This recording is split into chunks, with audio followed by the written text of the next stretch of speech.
Hello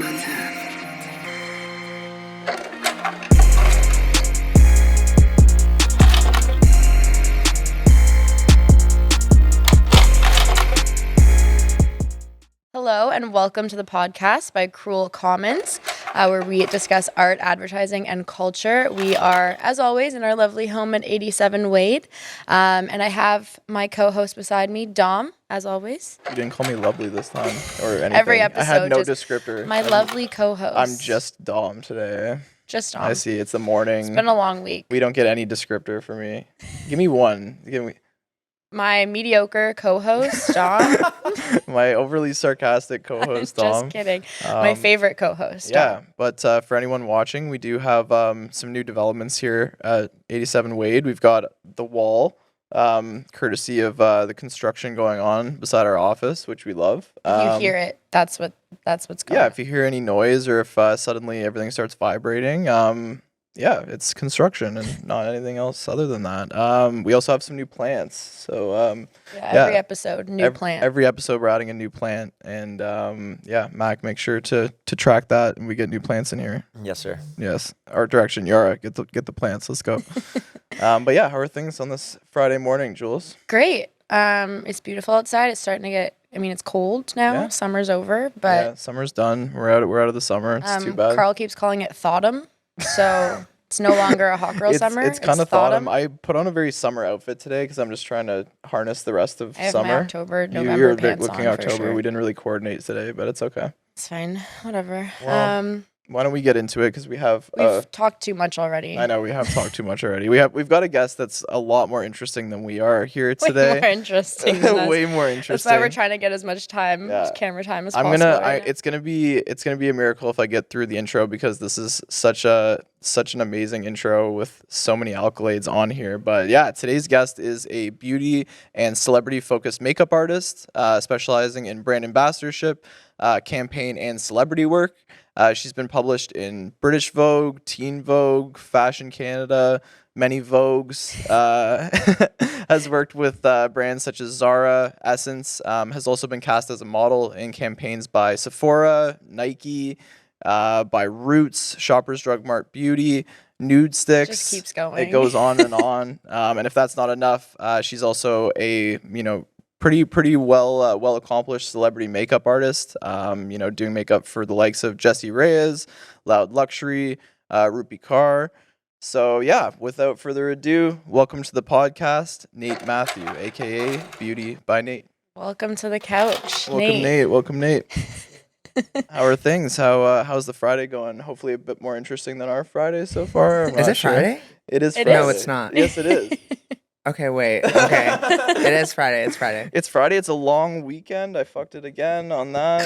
God damn it. We always date ourselves. We'll cut it out. We'll cut that part out. But yeah, it's an exciting weekend for everyone, I'm sure. But yeah, how are things? Good. What's new? I'm glad to end my week doing something that isn't necessarily I'm not on edge or like focused, honed in on something right now because I feel like at work I'm always very honed in. Yeah. So it's kind of it was nice to leave my house, although I was when you leave your house and you feel like you're forgetting something because I think I'm going to work, but it's I forgot 17 things. Kit with you. Yeah, I'm not lugging my luggage. I was kind of hoping around. you were gonna bring it. Could you imagine? I mean, I was hoping to get some makeup done. Yeah, before, just my props.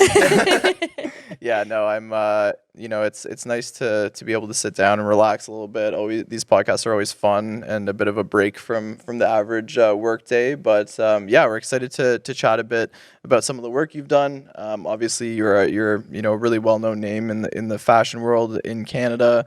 And just, someone that you'll see out if you're out in Toronto, most weekends you'll catch you out. So, yeah, why don't we kick it off? So in your own words and for our listeners, maybe for the listeners that haven't heard of you or haven't been introduced to your work, how would you describe what you do?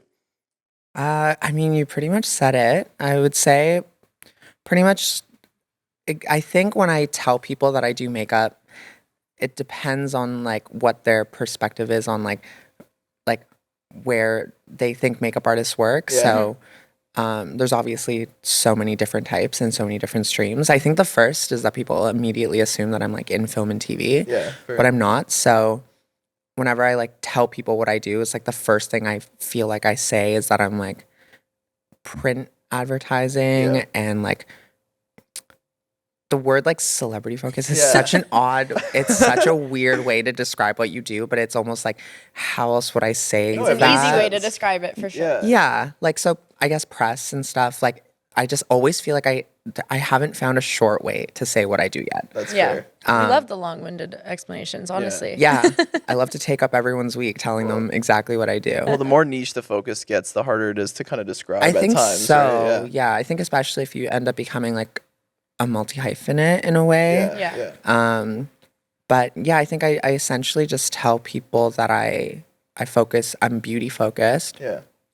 Which essentially means that I feel like whenever I am hired, I think there is an element of hiring me because of my specific style of doing beauty. Yeah. I don't really know how to describe that. I think it's like, I think what I've like tried to prioritize doing is something that's marketable, but at the same time, almost universally nice to look at. Yeah. Although that's aesthetically pleasing. Yeah. It's but art. yeah, in a way that just like, it's very like, it's like an enhancement of what someone already looks like. I don't think I usually put someone through like like I don't like style, mince their face and then Well, they that's the Jessie Reyes stuff you do. Like she's very minimal in her Super sense, minimal. and like all the photos, she still looks like herself, but just like enhance, like you said. super minimal. So I think I tend to focus on celebrity work, and then a lot of what I do in terms of like as a beauty expert, so like brand ambassadorships are so tied into my brand relationships, Right. Which are super important to me. So that's where the beauty focused comes from. Makes sense. Yeah. Because a lot of what I do is like, again, like so tied into my brand relationships. Yeah. And then I think I throw in a press in there because essentially doing like work for celebrities is press in itself. So you're doing like assets for them or their music videos or album covers. That's all press for those who like Everything's press. Yeah, exactly. Little bit. Everything is press. Yeah. I find that like a lot of your work too has this interesting blend of feeling high fashion and contemporary, but also being accessible. Like you can, a lot of your work is used in campaigns for brands like Roots, but it's taking a style that is a little bit more interesting than you might see with Roots, but is still applicable to Roots' like, demographic as well, which I think is really cool about the style of your work for sure. I've actually like never done makeup for Roots, but that was just I was more of like an on-camera thing. Yeah. Great people, obviously. We love Roots here. Yeah, this is the second episode we've spoken about Roots. Yeah. Roots, hit us up. We love to talk. Let's do it. But yeah, I think what I end up doing is like similar to so many other artists in the industry. We all kind of encompass different styles so that we can be flexible on set. You have to be for sure, especially when you work with like such a range of clients, right? Yeah. Yeah. Well, why don't you tell us a little bit about like your story? How did you end up here? Like not specifically on this couch, but how did you end up where you are today? How did I end up on this couch? Where was your route to get here? It's kind of a long-winded story. I think that the part that I always kind of like to add in at the beginning is something that's like such an icebreaker and no one actually knows about me. But growing up, I was like a competitive figure skater. No way. So That's so I awesome. coached from like I think 18 until I was like 23. Damn. Whoa. In Toronto. And Where? Which club? I figure skated. which for a clubs? short- Oh man. So if you're a figure skating coach, Let's break it down. you can have a home club, but then you can coach out of different clubs. You can get contracted to coach out of different clubs. So you end up being kind of a little bit all over the place. My home club was in a neighborhood in Toronto called Forest Hill. And a couple others that I coached out of were in North Toronto, Wait, was it North Forest Hill York. Arena? It was. No way. It was. Because I played hockey, so we'd always see the figure skaters Yeah. before our practices. And we Oh would, yeah, like, you guys were yell our at them to get off. Yeah, you guys are our favorite people to come in. They used to. It was probably Dom. Just a bunch of assholes. Just get off. Yeah. Yeah, you guys. Maybe it was you. Yeah, it could have been. It could have been. I'm sure it was a shared experience. My repressed memories are coming back on this couch. Exactly. He's like, I gotta go. I gotta cut the cameras. Today. God, But yeah, I did that for so long. It felt like essentially like 21 years. I was in that realm of my life, and it was coming to a close. I think at some point my parents were like, you need to like do something else, try new things. Yeah. They didn't do. They didn't really do. right? You gotta like get a source of income. Exactly. Get out of the like house. verbatim. That was like they were like, you need a job. So it was kind of all over the place. I liked doing hair. It was something that like came quite naturally, just like styling. Like I never learned how to cut. Yeah. So I tried a salon apprenticeship that I got through a friend. I didn't do that for too long. But there was always something like in beauty that kind of stuck with me around the time that I was coaching, and my parents were pressing for me to try a million things, use up my 20s, essentially is what they were saying.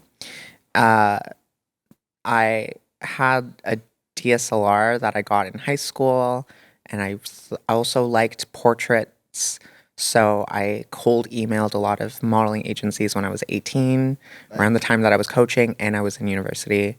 And I just asked to shoot a lot of new faces. That didn't last for very long, but I feel like I made a lot of quite lifelong connections through that. Yeah, I was quite passionate about it, but I think I did it for long enough that once I decided to take a step back, and I still was like so enamored by beauty portraits that I ended up picking up makeup because hair was still like natural connection. Yeah, there were so many things going hand in hand that eventually, like candidly, at like 20 to like 22, I was living at home, and like I dropped out of university. I was coaching, and I had all this expendable income, and was just collecting makeup because I loved it. And the industry was on the rise early in that. For sure. In that time, it was. Now it's this insane industry.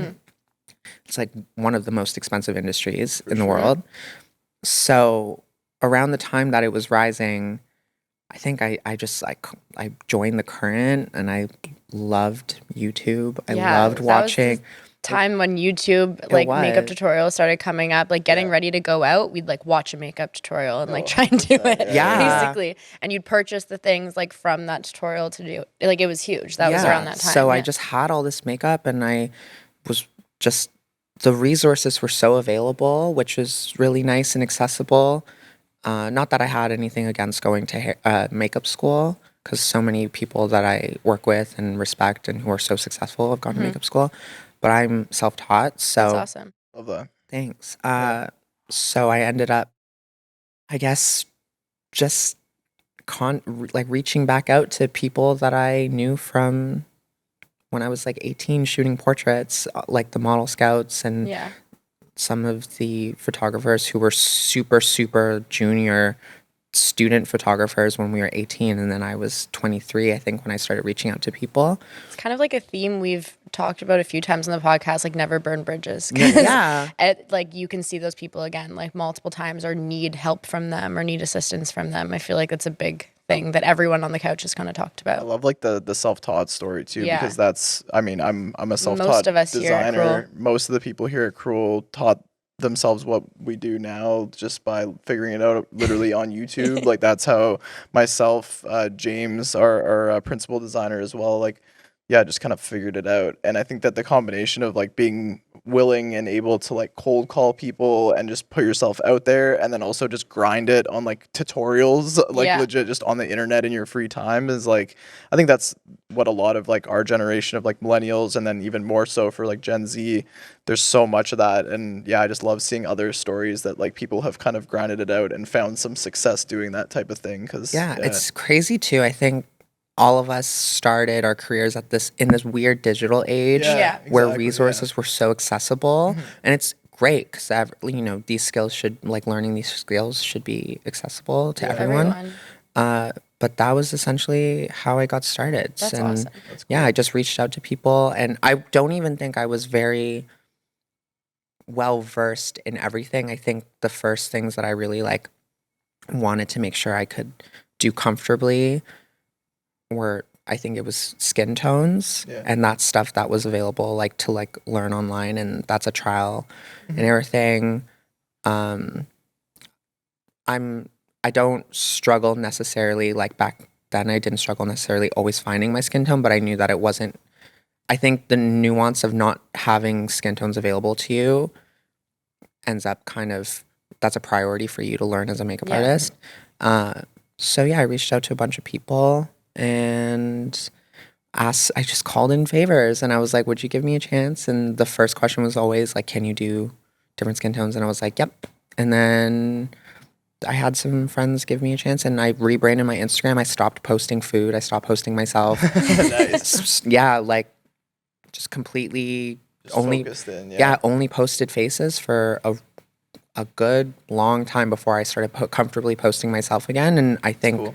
the rebrand, then clients found me, and now I'm here. Awesome. I love that. Yeah. Wow. I mean, it's it's such a cool story, and one that fits with just the kind of joie de vivre of our generation and of what we really do here at how we Cruel. built And it here. that was how I started. That's how Mac started as well, finding a niche thing to just dig into on Instagram, find a platform, create some shit that you can do within that platform. And no, I love it. I love it.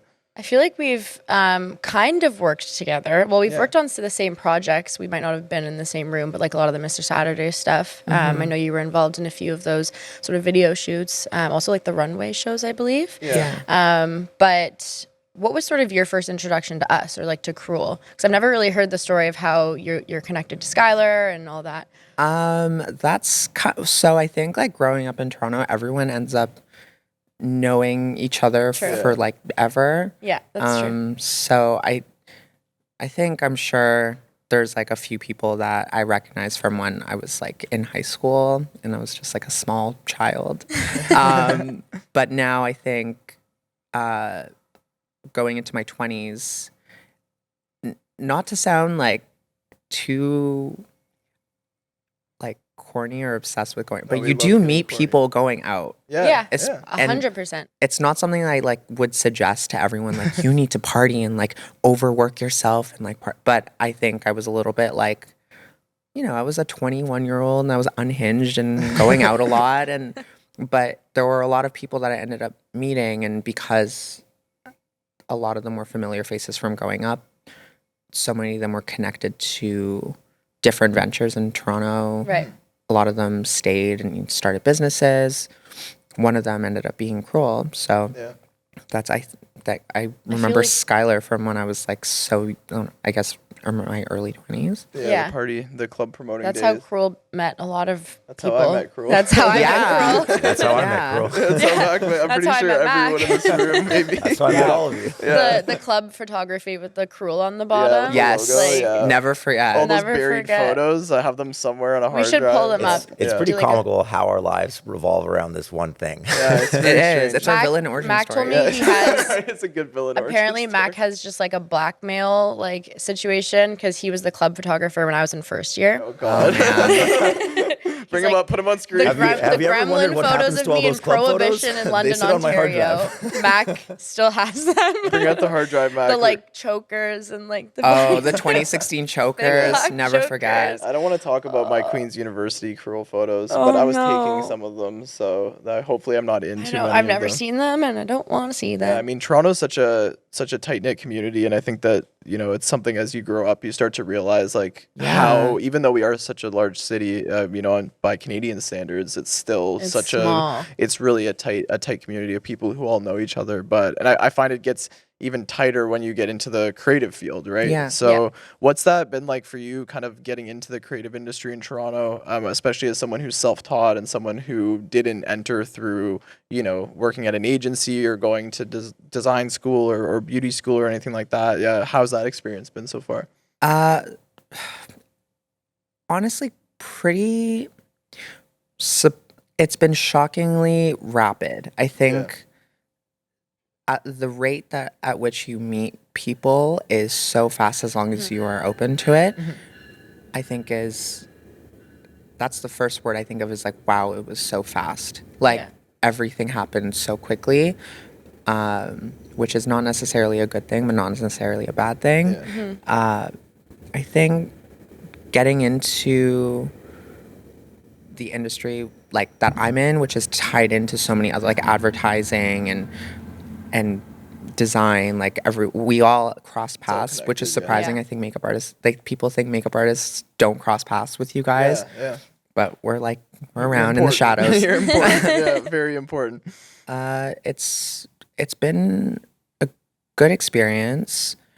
I think seeing how quickly support for each other has grown over the last 10 years is actually a huge highlight for me. In Toronto specifically? Yeah, I think so. Yeah. I feel like maybe 10 years ago, maybe a little bit over than that, it was because I think we weren't really in the Instagram/social platform age of our industry. Finding support or being able to give support to others, offer resources, share opportunities, it wasn't as easy as it is now. It's much more restricted. Yeah, I think so. So back then, stuff like that ends up in a limitation in relationships. If you can't share resources or opportunities, you don't build relationships with each other. You can't endorse other freelancers, other artists, other designers to each other. So now, I guess it's 2022 now, which is insane. Now I'm like going through all this in my head.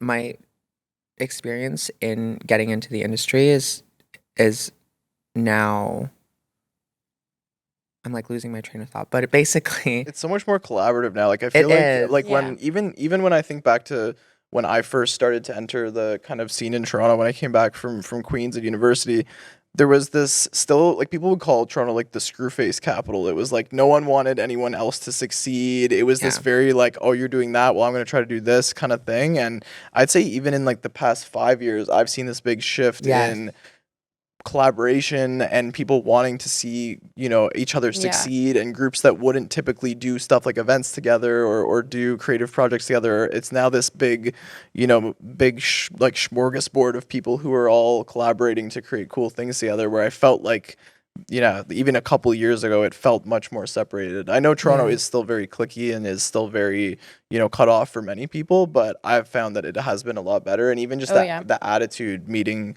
creative people now is so different than it used to be. Collaboration's like everything. Well, I think everyone wants to see the city grow, not just their thing. Yeah, you know, the which Toronto I think creative industry in general is so different. Yeah, I think like we all have a better understanding of how we can better serve the arts and culture economy sector in Toronto. So yeah, you guys are like, obviously you understand that it is so much easier now to build those relationships. I've had a pretty good experience in the industry. I think I've been surprised at how much support I've received from so many people I didn't really know very well. That's awesome. I would say that probably the one thing that I found was a little bit of an obstacle was that idea that people are a little bit more, it's a smaller capital, and the communities are so tight-knit that there is a level of competition at times. Specifically in beauty, I think we as a community have kind of tried to fight to mitigate that competitiveness over the last several years. So it's a lot better now, but I think back in the day, we didn't see on social media, we didn't see each other working. Stories weren't very big. So you weren't fed the idea that there are jobs for everyone. You were just only operating off this notion that like, oh my God, if someone got that job, then why didn't I get to that? Like you're just like, it's a much more like fighting for it kind of vibe. So that was maybe something that I personally, I'm not necessarily like, I don't I don't think of things in with like a loss mindset, but I think it has lent itself to back in the day having a hard time connecting with other artists. So I think when I got into the industry, I was like, okay, well, I think no matter what I do with work, the first thing I want to do is like be able to like put my friends on or share things with everyone. So that's yeah. I definitely had to work out of that. Like, I had to work out of that whole, like, you know, zero sum game thought process where if I saw someone else get a job, it would like make me upset that I didn't get that job. You know what I Yeah. mean? And like, you kind of, as a creative person, you have, it's hard to fight against that because you always want to be doing the coolest thing or be doing that job for the brand that everyone's talking about. But I don't know. I think if you have, we talk about like the relationship with your work. And like, I feel like if you have a good relationship with your work and you're at a spot where you're comfortable with the output you have and the jobs you're getting, that's what's given me a lot of confidence to kind of like get through that feeling, is just being like, I don't need to be jealous of that person because I'm just happy with what I'm doing, right? Yeah. And it takes like working for a while and being confident in yourself and feeling It's a whole satisfied. different mindset too, Yeah. that I feel like a lot more people are trying to adapt these days. It's just like, good for them. Like, I'm If you're doing me. winning, if over you're here. winning, we're all winning. We're all winning. Exactly. Yeah. Exactly. No, I love that. I love that. Yeah. So, I mean, clearly you're like a very recognizable name, not just in Toronto, but I mean across Canada and also like nationally for sure now. But I mean, how does this sort of like, I mean, we talked a lot about makeup and everything, but how does this kind of intersect with your on-camera ventures? So, I mean, you've been cast as a model in some crazy campaigns. So, how does that kind of intersect and all work together? That part of my job was such a blind side in the way I don't even think about it now, honestly. I think it's almost such an afterthought because of how unexpected it was that I still don't even think about it as like that's not something I pursue at all. It's just it just happened as an effect, like a Right. symptom of my career. People want you doing, to like yeah. be an ambassador for Yeah, their, yeah. sick. So it's honestly been like a great opportunity to branch out my presence at work into different avenues. I think the first time I ever got asked to do something was or be cast in something was 2018. There was this national Sephora campaign Yeah. that like was casting artists and I actually creators. studied it at school. Really? Yeah, I was in Julia's MIT very at excited Western. about this, Yeah, so I studied it in my, I guess that would have been my third year. We like studied it and like analyzed it for this media course we were taking because Oh it was my just God, like that's really, it was a crazy. really It's big super weird, departure right? from what Sephora was doing. Yeah. Honestly, they were like, I mean, they were just the classic beauty industry, like a very typical, like, you know, face person style. And then it was this huge departure. So we did analyze it, and it was just funny because I was like, oh, she's from Toronto. Oh my God. It was insane. And I owe that opportunity to a really good friend of mine, Theo Gibson. He hit me up and let me know that he pitched me for it. And he That's was amazing. he was a huge part of that campaign. Yeah. So I owe so much to him for that. But not him, but the campaign itself was such a thing that I never expected to come out of my job. Yeah, it's so cool. And I think it's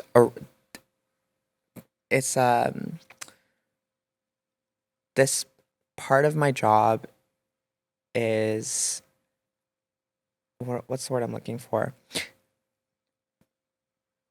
In the last like several years, artists as ambassador or turning artists into celebrities is more of a newer thing. And I think for sure, and I think that's something no one could have ever expected, that all these people who are behind the camera are so much of the time now being put in front of the camera and doing collaborations and building audiences themselves. It's like the ghost creators that in the past Yeah. never got past that line, right? Yeah. That never, and no one, and it's not that no one wanted to see them because people did, and people love BTS. Like behind the Yeah. scenes is everything now. Like Everything. all of like TikTok, all I get is like content of like behind the scenes on this film, or like this is how this designer made this logo, and like people are obsessed. I'm obsessed with just seeing like how things are created as a creative person, and I feel like it's amazing that we're at a point now where those creatives who actually bring these campaigns to life, get a bit more recognition. They still don't get all the credit that they should at times.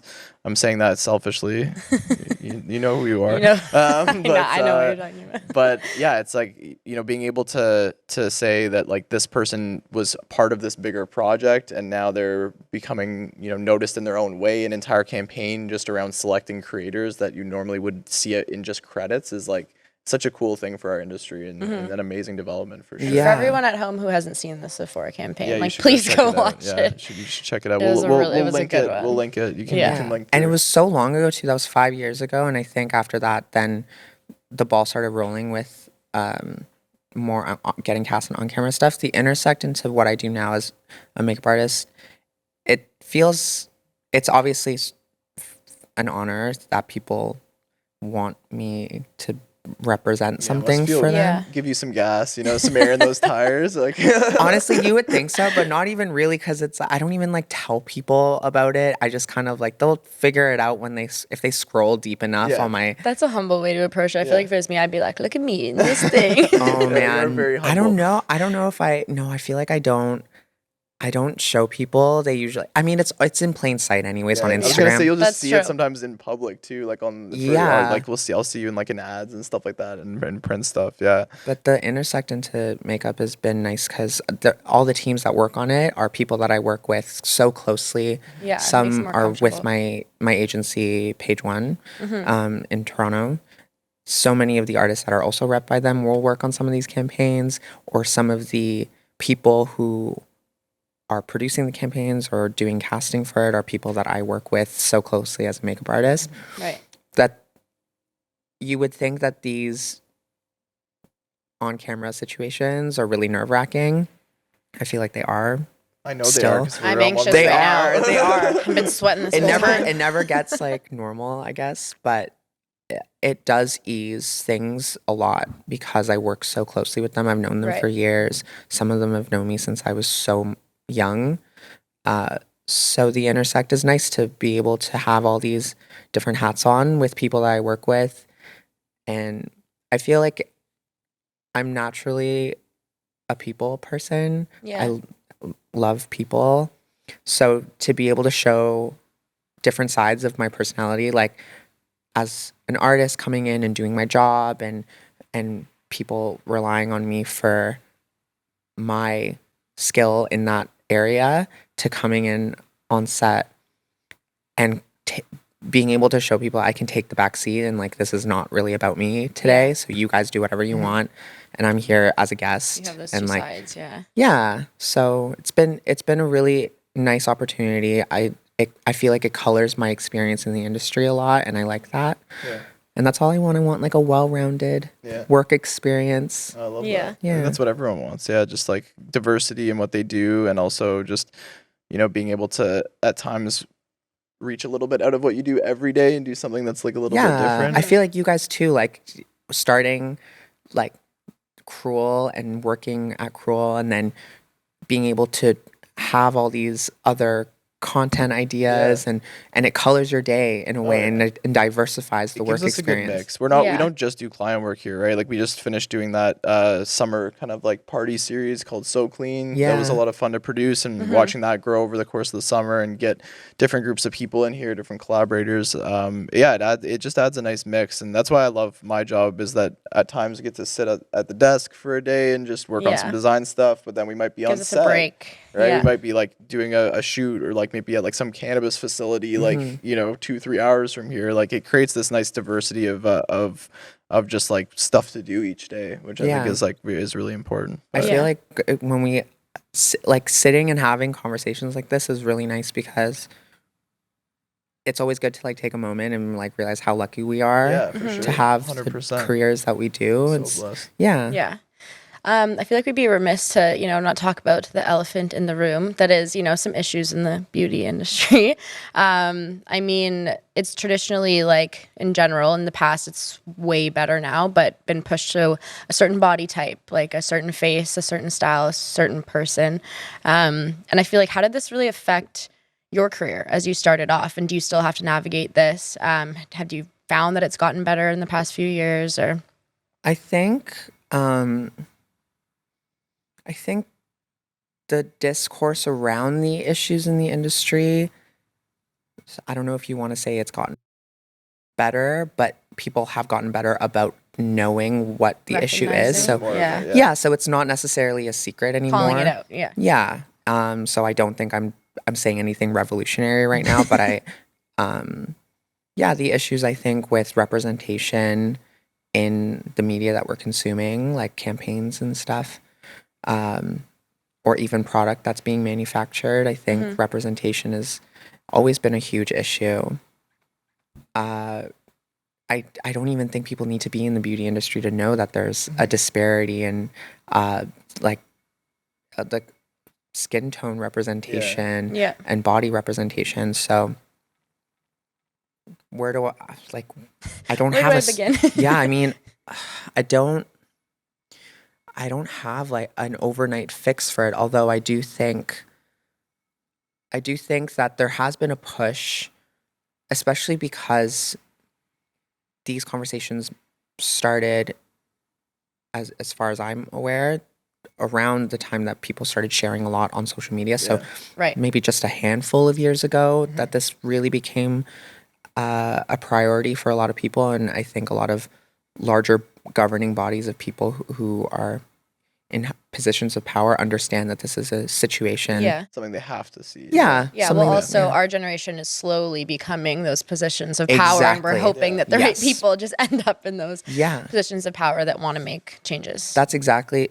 like, word for word, exactly what I was like thinking is, and that is an area that you hope that has a little bit of like hope in it too, because at times it can be a bit of an overwhelming thing to like workshop in your head alone in your room, being like, well, how can I make a change? How can I do this? And there are small ways in our industry, at least when you're on set. Yeah. There's ways to speak up for someone who's marginalized, who might be mistreated or might be have their autonomy not being awarded to them. Yeah. Let's say models of color who don't have an artist on set who knows how to take care of their skin their tone, who knows hair, how to do yeah. their hair.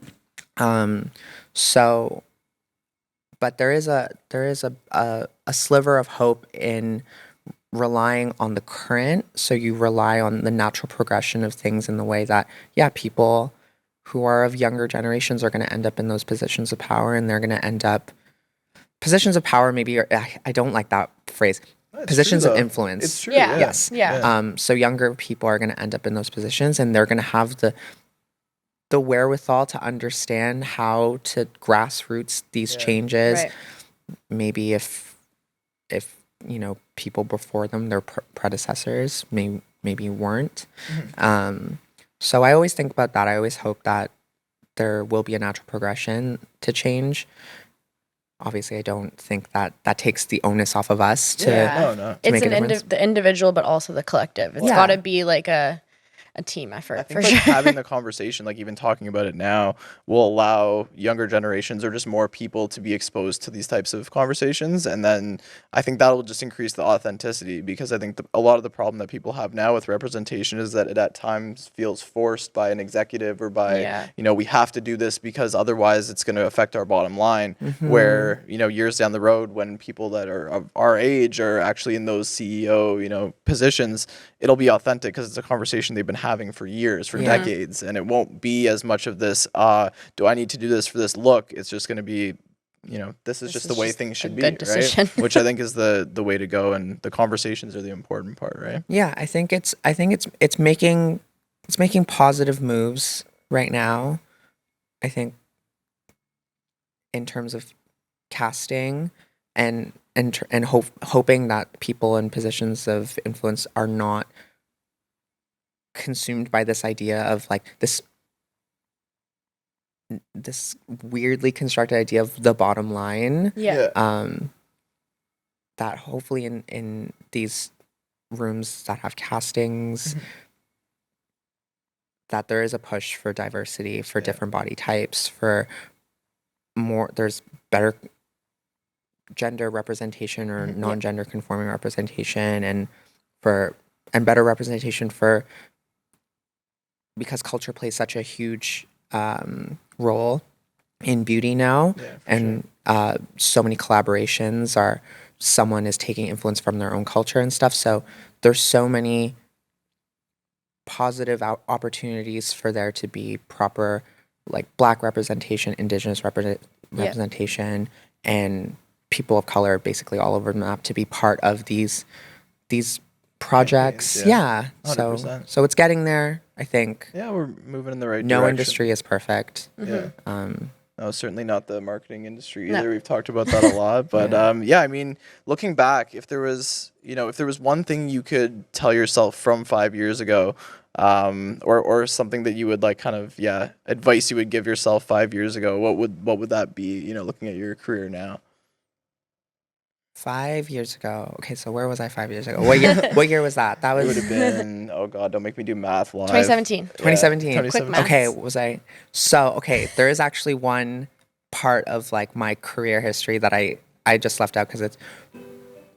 Oh, there's. Oh, thanks, Google. Motherfucker, I unplugged one. Is that a sign? Should I not talk about my career anymore? Just wait for a second. Just, Wants to cut you off. It's we'll okay. cut and then get Sorry, back. guys. We'll keep it rolling. Google decided to interrupt us. He's gonna unplug it. Just wait. We'll It's cut this. okay. That's all right. So, so the question was. So yeah, I mean, if there was one thing that you could tell yourself from 5 years ago, right now, kind of looking back with what you know now, yeah, what would it be?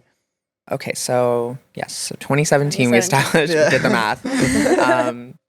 We're all sitting here like some I calculator. I was thought Max, an engineer, he's supposed to do the math here. Like 2017, 2022, how many years? Come on, man. It's a joke. So I actually did have. It all sounds so made up, and I wish I could emphasize more that all these different jobs that I had are not like made up. Like, I did these jobs and it was not fun. But there were like, around the time that I was still coaching, but then trying a hair apprenticeship at a salon, I also ended up getting an internship through someone from skating who knew that I had experience in the fashion industry from doing those portraits, from working with all these people. They knew that I dropped out of school, and they were like, okay, well, in fashion, it's more experience based, and Right. like, you can't really go to school for a lot of roles in fashion, although you can. So someone from skating was a marketing coordinator at an artist agency, not the one that represents me now, but a different one. And I started there as her intern, and I went in and interviewed, and they were like, okay, you can be a part-time intern. And I was like, okay, will you guys let me go to coaching in the evening? Like, can I leave early for coaching? And also, there are some days I can't be here because I have to be at the salon from like 8 until 3. So I was doing all of these things. That's crazy. Okay, and full disclosure, yeah, I did a little bit of promoting at that time, little so bit of that my party night promoting. times were A little full club too. promoting. There's a lot. It's a lot. lot. Schedule. Oh my god.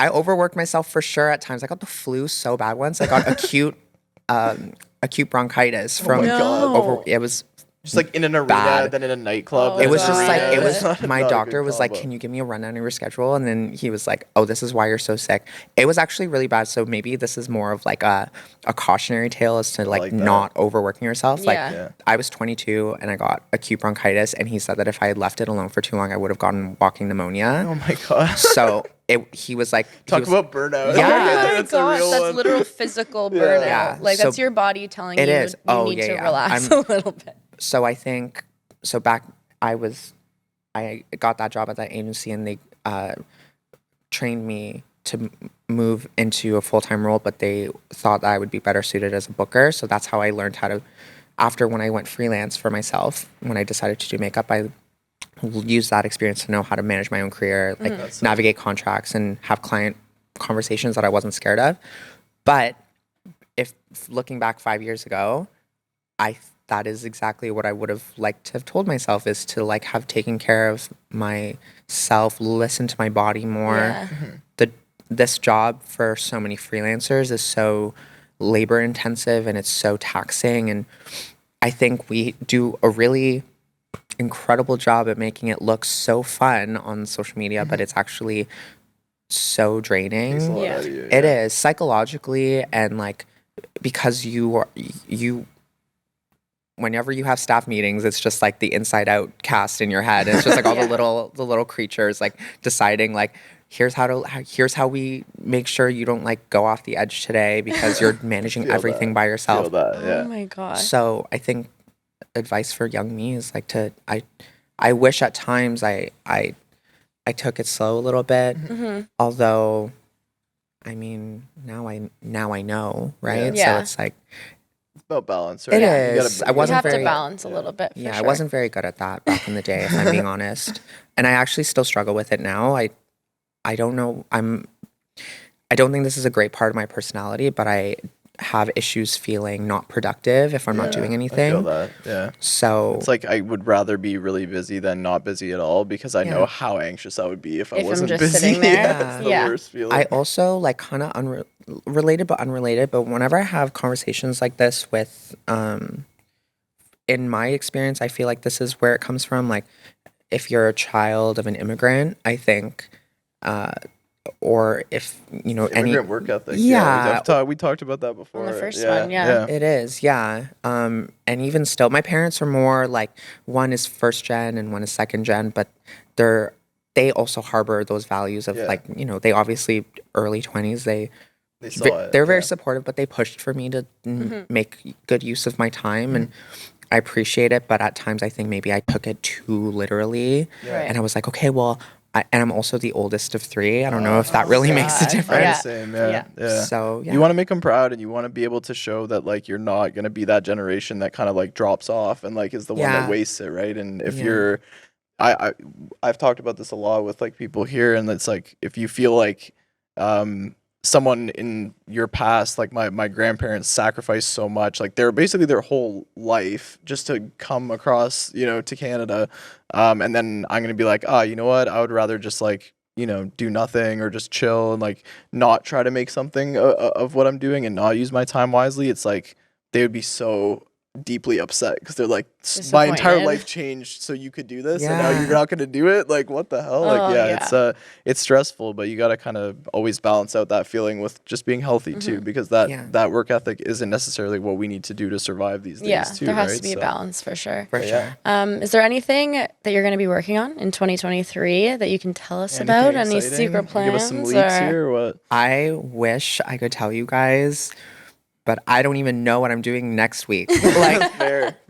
I think my Respect. schedule is like I only really know like maybe like I know what the next few weeks looks like a little bit, and some of those things aren't even confirmed. So I wish I knew what I was doing in 2023. But I will say like the things that I did this year and the projects I was able to take on and how things have grown even like after COVID. I think everyone knows that the industry a little bit went into hyperdrive because Yeah. there was so many lost years to make up Make up for, for and lost time. yeah, and budgets that were left over that didn't get used. So I think looking at how fast that moved, I look forward to next year with like Yeah. good optimism because I feel like I'm very big on like momentum. I guess There's that's a lot why. of momentum right Yeah, now. that's Yeah. why I General. get tired, I guess. But Just got to keep going. yeah, I have no idea. I think ideally, what would I want to be doing? I think more travel for work. I think would be really nice. I love that. And yeah, there's been a little bit of that this year, and I think that's a huge priority for me. So I think I'll be pushing for that with the staff meeting in my head. All those A global brands. Nate. Yeah. Brands out there. Nate wants to go to France next year. Trying to go to Italy, Spain. Yeah, Let's knock them all off. even taking time for myself too. Yeah. Yeah. 100%. Maybe after reflecting on the conversation a little, maybe I do need a Yeah, vacation. you're like, you know what? I Yeah. need a vacation. Yeah, I love that. Well, before you go, I had to shout out the Diesel shirt. Diesel is having a moment right now. Huge moment. Diesel's back. I've the second time I've seen a Diesel shout out this week. So no, I love it. I love No, it. incredible. Love Big the style fan. today. Thank The you. early 2000s are back. But yeah, I It's mean, true. this is a Thank great you. conversation. I think that you know, there's a lot of similarities in some of that like self-made, you know, Yeah, for everyone expression here. that, you know, people at Cruel really embody as well. And Yeah. yeah, it was really fascinating to hear your story. And yeah, hopefully some of the people watching at home kind of, take some nuggets of gold from that as well. But There were plenty, I think. So. yeah, no doubt, no doubt. We're really happy you decided to join us. Thank you Oh so my God, no, much. thank you so much for having me. Yeah. It course. was honestly great. I not that I doubted, but I was like, oh, I hope I have actual answers. No, but you guys made it super easy. Oh, thank you. We're Thanks. trying our best. Still learning the podcast thing here, but you know what? It's getting Everything's better. a work in progress. Yeah, all a work in You progress. can't tell. Yeah. You can't tell. Thank So you. I that's- appreciate You Dom it. guys and I all did a have- very great job. Dom and I have Oh, collective God. panic attacks right before each episode. Thank you. Oh, great. Do you guys do a little circle I was thing? gonna say Yeah, little huddle, let's that's team. That's why we were doing shots before. But Hey, that that's was a your- secret. not That's a the secret prayer. Sorry, anymore. Mom. It's not 11 a.m. No one knows what time it It's is. 10 p.m. Yeah. Just kidding. Well, yeah, thank you so much. And tune in for the next one, everyone. Thanks again for joining. Peace out.